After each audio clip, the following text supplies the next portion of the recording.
আমার দিদির বিয়ের প্রায় 1 মাস হয়ে গিয়েছে এবং 1 মাসের বেশিই হয়ে গিয়েছে আর আমি আজকে ব্লগ নিয়ে চলে আসলাম। কেমন আছেন আপনারা সবাই? আশা করছি ভালো আছেন। যেই বিয়েটা খেতে মূলত ঢাকায় গিয়েছিলাম ফুল ফ্যামিলি, সেই বিয়ের ব্লগটাই এখন আপনাদের সাথে শেয়ার করব।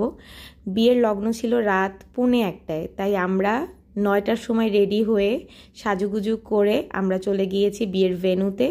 আর বিয়ের ভেন্যুতে গিয়ে দেখি আমার আত্মীয় স্বজন ভরা, মানে আমার মায়ের আত্মীয় স্বজন একদম ভরা। আর আমার মা যে কতটা খুশি ছিল যা বলার মতো না, কারণ নিজেদের আত্মীয় স্বজন এক জায়গায় হলে না অন্যরকম আনন্দ কাজ করে।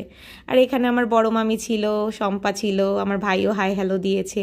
আর শম্পা এখানে কিছু ফটোশ্যুট করছিল, আশিস তুলে দিচ্ছিল। এরপর ব্রাইডের কাছে যখন যাই তখন দেখি ব্রাইড ছবি তোলায় ব্যস্ত, তাই ব্রাইডকে ওই টাইমে আর বিরক্ত করিনি। এরপর আমার সুখদেব দাদার সাথে দেখা হয়ে গেল, মানে ব্রাইডের ভাই, বড় ভাই। আর এখানে সে তার ছেলেকে নিয়ে একটু ঘুরছিল, কারণ তার ছেলে একটু জ্বর ছিল। এটা হলো আমাদের ছোট বৌদি, মানে ব্রাইডের ছোট বৌদি।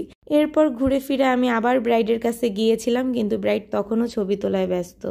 এরপর আমি চলে গিয়েছি অন্য সেক্টরে তাদের সাজানো গোছানো দেখতে, আর তাদের ডেকোরেশনটা সত্যি অমায়িক ছিল, সুন্দর ছিল।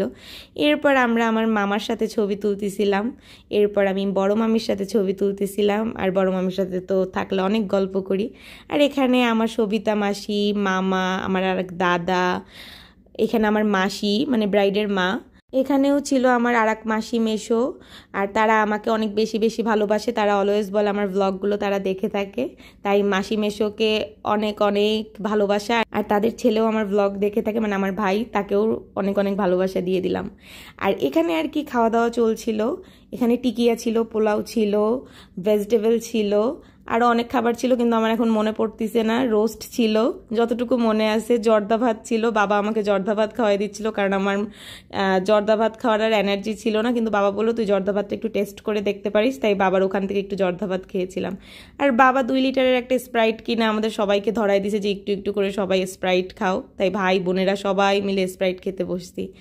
আর এখানে আমার মামা আর তার মেয়ে নাচানাচি করছে, কারণ বর অলরেডি চলে আসছে, ব্যান্ড পার্টি বাজা শুরু হয়ে গিয়েছে। আর আমরাও গেটের কাছে দাঁড়িয়ে পড়েছি, কারণ গেট ধরতে হবে। শালিরা দাঁড়িয়ে পড়েছে, শালাশালি যারা যারা আছে সকলে দাঁড়িয়ে পড়েছে। এরপরে আর কি দাদাকে বরণ করছে, বড় বৌদি দাদাকে বরণ করে গাড়ি থেকে নামিয়ে এনেছে। আনার পর কিছু রিচুয়ালস ছিল, সেগুলোও আর কি পালন করবে। ধীরে ধীরে দাদা গেটের কাছে প্রায় পৌঁছে গিয়েছে। আর গেটের কাছে গিয়ে তো সে অনেক শালাশালিকে পেয়ে গিয়েছে। আর শালাশালিরা তো গেট আটকায় দিছে, কারণ আগে টাকা তারপরে আর কি সব কিছু, সেটা বড় কথা নয়। বৌদি এখন দাদাকে মুকুট পরিয়ে দিয়েছে এবং গলায় মালা পরিয়ে দিয়েছে। এখন